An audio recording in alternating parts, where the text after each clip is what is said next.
Welcome to my channel Ayushika cuisine. আশা করি তোমরা সকলেই ভালো আছো। আমি কিভাবে বাড়িতে ড্রাই কোকোনাট পাউডার তৈরি করি সেটাই তোমাদের সঙ্গে আজকে শেয়ার করব। তার জন্য প্রথমেই আমি নারকেলগুলোকে কুচি কুচি করে কেটে নিয়েছি।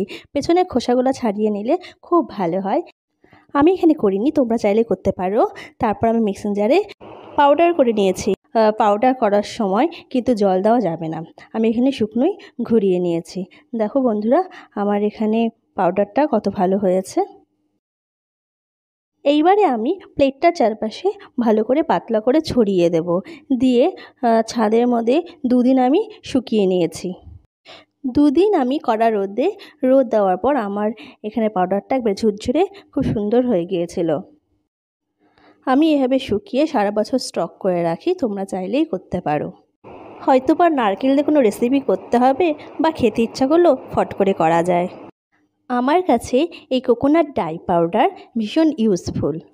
এইরকম নতুনত্ব ভিডিও পেতে হলে আমার চ্যানেলটা অবশ্যই সাবস্ক্রাইব করতে হবে।